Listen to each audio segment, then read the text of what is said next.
வணக்கம். மற்றொரு இன்றைய பதிவினூடாக இணைந்திருக்கின்றோம். இலங்கையில் பரபரப்பை ஏற்படுத்தியுள்ள போதைப்பொருள் கடத்தலுடன் ராஜபக்ஷ குடும்பத்துக்கு தொடர்பில்லை என முன்னாள் அமைச்சர் சமல் ராஜபக்ஷ தெரிவித்துள்ளார். கனைமுல்ல சஞ்சீவ கொலைக்கு மூளையாக செயல்பட்ட இசாரா செவ்வந்தி நேபாளத்தில் வைத்து காவல்துறையினரால் கைது செய்யப்பட்டமையை வரவேற்பதாக அவர் பாராட்டியுள்ளார். ஆனாலும் தற்போது பரவி வரும் தகவல்களுக்கு அமைய ராஜபக்ஷ குடும்பத்தாருக்கும் இசாரா செவ்வந்திக்கும் இடையில எந்த தொடர்பும் இல்லை என்று அவர் சுட்டிக்காட்டியிருக்கிறார். இசாரா செவ்வந்தி குறித்து காவல்துறையினர் தீவிரமான மற்றும் முறையான விசாரணை நடத்த வேண்டும். பாதாள உலக கும்பல்கள் தங்கள் தேவைகளுக்காக செவ்வந்தியை பயன்படுத்தியுள்ளதாக அவர் சொல்லியிருக்கிறார். இசாரா தனியாக செயல்பட்டதாக நினைப்பது சரியல்ல. சட்டத்திற்கு அமைய அவருக்கு உரிய தண்டனை வழங்கப்பட வேண்டும். இசாரா செவ்வந்தியுடன் தொடர்பு கொண்டிருந்த அனைத்து தனிநபர்களின் பெயர்கள் மற்றும் விவரங்களையும் அரசாங்கம் வெளியிட வேண்டும். அவர்கள் கைது செய்யப்பட்டு சட்டத்தின் முன் நிறுத்தப்பட வேண்டும். ராஜபக்ஷ குடும்பத்தாருக்கும் இசாரா செவ்வந்திக்கும் இடையில் எந்த தொடர்பும் இல்லை என்பதை நாங்கள் உறுதியாக சொல்லுகிறோம். சமூக ஊடகங்களில் வெளியிடப்படும் பொய்யான மற்றும் உண்மைக்கு புறம்பான தகவல்களை கடுமையாக கண்டிக்கின்றோம் என்ற விடயத்தை சமல் ராஜபக்ஷ சொல்லியிருக்கிறார். குற்றச் செயல்களுடன் தொடர்புடைய இசாரா செவ்வந்தி கைது செய்யப்பட்டமை தொடர்பில் நாடாளுமன்ற உறுப்பினர் நாமல் ராஜபக்ஷவின் கருத்து வெளியிட்டு சர்ச்சையில் சிக்கியிருந்தமை உண்மையில் சுட்டிக்காட்டத்தக்கது. இதையும் தாண்டி களுத்துறை தெற்கு முன்னாள் காவல்துறை பொறுப்பதிகாரி பாதாள உலக குழுவினருக்கு காவல்துறை துப்பாக்கி வழங்கியுள்ளதாக காவல்துறை விசாரணைகளில் தெரிய வந்திருக்கிறது. கடந்த அக்டோபர் மாதம் 11ஆம் தேதி களுத்துறை தெற்கு பகுதியில் மோட்டார் சைக்கிள் திருத்தும் நிலையத்துக்கு துப்பாக்கி பிரயோகம் நடத்தப்பட்டிருக்கிறது.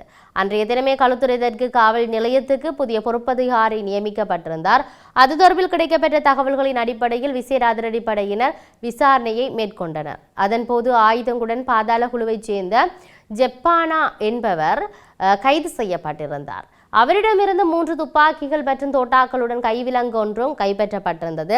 பின்னர் அவர் களுத்துறை காவல் நிலையத்துக்கு அழைத்து வரப்பட்டு இந்த துப்பாக்கிகள் எங்கு கிடைத்தது என கேட்டபோது ஆயுதங்கள் முன்னாள் காவல்துறை அதிகாரி ருவான் விஜயசிங்க தான் கொடுத்ததாக தெரிவித்திருந்தார். அதோடு அவரின் கையடக்க தொலைபேசியை பரிசோதனை செய்த போது பல திடுக்கிடும் தகவல்கள் வெளிவந்திருந்தன. காவல்துறை பொறுப்பதிகாரி ஜெப்பானாவுடன் இருந்தமை மற்றும் அவருடன் விருந்துகளில் கலந்து கொண்டமை, காவல்துறை பொறுப்பதிகாரியின் துப்பாக்கியை ஜெப்பானா பாவித்த அனைத்தும் புகைப்படங்களும் இருக்கின்றன. அந்த சம்பவத்தில் இந்த காவல்துறை அதிகாரி பாதாள குழுக்களோடு நெருங்கிய தொடர்பில் இருந்திருக்கிறார். இந்த ஜெப்பானா களுத்துறை காவல் நிலையத்தில் பல சந்தர்ப்பங்களில் காவல் நிலைய அதிகாரியின் அறையில் விசாரணைகள் நடைபெறும் போது இருவரும் விசாரணைகள் நடத்துவதாக தெரிய வந்திருக்குது. இது தொடர்பில் புதிதாக நியமிக்கப்பட்ட காவல்துறை பொறுப்பதிகாரி மேலதிக விசாரணைகளை ஆரம்பித்துள்ளார். இதையும் தாண்டி பிரதேச சபைகள் உள்ளிட்ட உள்ளூராட்சி மன்ற தலைவர்களின் பாதுகாப்பு தொடர்பாக விசேட வேலை திட்டம் ஒன்றை நடைமுறைப்படுத்த காவல்துறை அதிபர் கவனம் செலுத்தியுள்ளார். இதன் முதற்கட்டமாக அச்சுறுத்தலுக்குள்ளாகியுள்ள உள்ளூராட்சி மன்ற தலைவர்களின் பட்டியல் உளவுத்துறையினரிடமிருந்து பெற்றுக்கொள்ளும் நடவடிக்கை முன்னெடுக்கப்பட்டு வருவதாக போலீசார் வட்டாரங்கள் தெரிவிக்கின்றன. அதுடன் பாதாள உலக குழுக்களிடமிருந்தோ அல்லது வேறு ஏதேனும் குழுக்களிடமிருந்தோ மரண அச்சுறுத்தல் அல்லது வேறு ஏதும் அச்சுறுத்தங்கள் இருந்தால் உடனடியாக அறிவிக்குமாறு உள்ளூராட்சி மன்ற தலைவர்களுக்கு போலீசார் தெரிவித்திருக்கிறார்கள். அண்மையில் வெள்ளிக்கிழமை பிரதேச சபையின் தலைவர் லசந்த விக்ரமசேகர தன்னுடைய பிரதேச சபையின் உத்தியோகபூர்வ அலுவலகத்தில் வைத்து கைது செய்ய சுட்டுக் கொல்லப்பட்டிருந்தார். இந்த நிலையில் நாடாளுமன்ற உறுப்பினர் நாமல் ராஜபக்ஷவின் உயிருக்கு இந்த அரசாங்கத்தினால் ஆபத்து ஏற்படுவதற்கான திட்டம் உள்ளது என்று கடுமையான சந்தேகம் தனக்கு இருப்பதாக வழக்கறிஞர் மனோஜ் கமகே சொல்லியிருக்கின்ற விடயம் பேசு பொருளை உண்டு பண்ணியிருக்கிறது. தனியார் தொலைக்காட்சிக்கு நிகழ்ச்சி ஒன்றில் கலந்து கொண்டுதான் அவர் இந்த விடயங்களை எல்லாம் சொல்லியிருந்தார். அந்த நிகழ்ச்சியில் நிறைய விடயத்தை சொல்லியிருந்ததை நாங்கள் அவதானித்திருந்தோம். இந்த நாட்களில் நடக்கின்ற நிகழ்வுகளுடன் இந்த சந்தேகம் எழுந்திருப்பதாக அவர் சொல்லியிருந்தார். இளம் தலைவரான நாமல் ராஜபக்ஷ எதிர்காலத்தில் ஒரு சவாலாக இருப்பதால அவரது வாழ்க்கை குறித்து இப்போது அவருக்கு கடுமையான கேள்விகள் இருப்பதாக அவர் சொல்லியிருந்தார். வழக்கறிஞர் சுட்டி காட்டுவது போல தற்போது காவலில் உள்ள ஒருவரின் தொலைபேசியில நாமல் என்ற பெயர் இருந்ததாக தகவல் கிடைத்துள்ளது.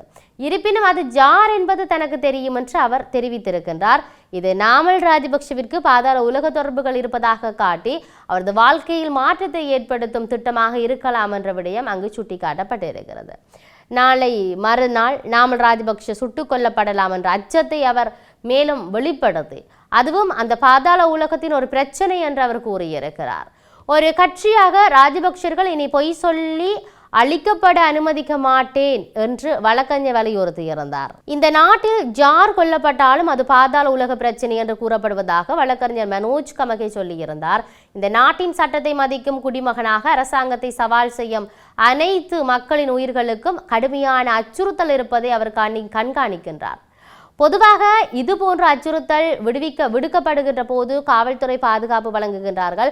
ஆனால் இன்று காவல்துறையினர் அவர்கள் கொல்லப்படும் வரை அமைதியாக காத்திருக்கின்றார்கள் என்று அவர் சுட்டிக்காட்டியிருக்கின்றார். ஊடக அறிக்கைகளை மேற்கோள் காட்டி ஒரு குறிப்பிட்ட கடிதத்தை வெளியிடும் நேரத்தில் போலீசார் கொலை மிரட்டல் இல்லை என்று கூறுவதாகவும், இப்பொழுதெல்லாம் அவர் சுட்டு கொல்லப்பட்டால் மட்டுமே கொலை மிரட்டல் இருப்பதாக கருதுவதாகவும் அங்கு சொல்லப்படுகிறது. இந்த நிலைமை ஆபத்தானது என்று வழக்கறிஞர் மனோஜ் கமகே சொல்லியிருப்பதை நாங்கள் தெளிவாக பார்க்கின்றோம்.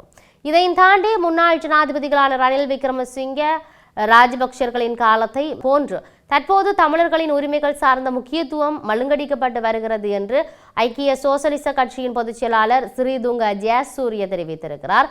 மாகாண சபை தேர்தல் உள்ளிட்ட சமகால அரசியல் நிலவரம் தொடர்பில் பல கருத்துக்களை சொல்லியிருந்தார். அதுல இலங்கையில் தமிழர்கள் ஏராளமான பிரச்சனைகளுடன் வாழ்ந்து வருகிறார்கள்.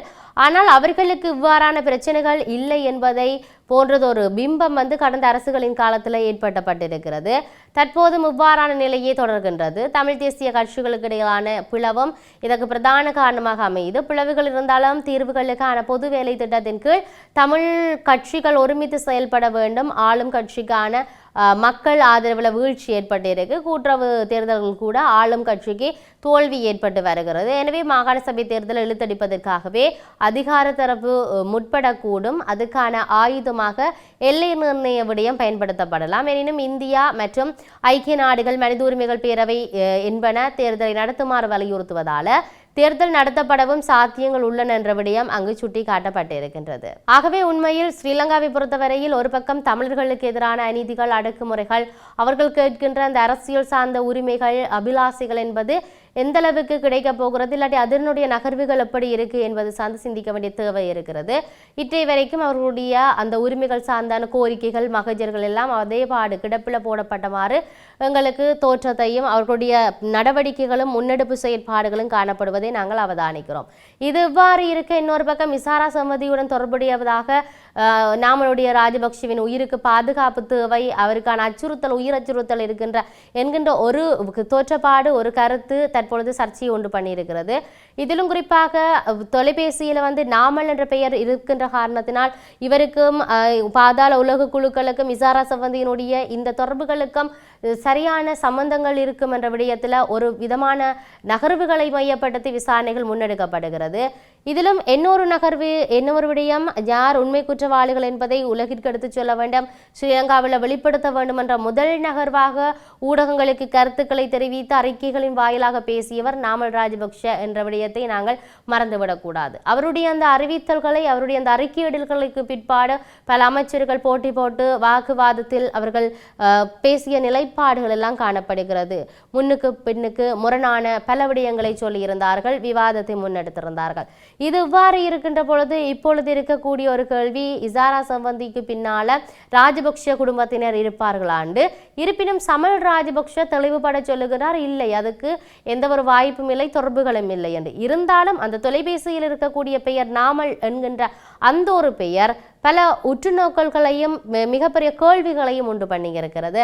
இருந்தாலும் பொறுத்திருந்து பார்ப்போம் இதனுடைய நகர்வுகள் எப்படி நகரப்போகின்றது, யார் குற்றவாளிகள், யார் சட்டத்தின் முன் நிறுத்தப்பட போகின்றார்கள் என்பதை மற்றொரு பதிவினூடாக சந்திப்போம். வணக்கம்.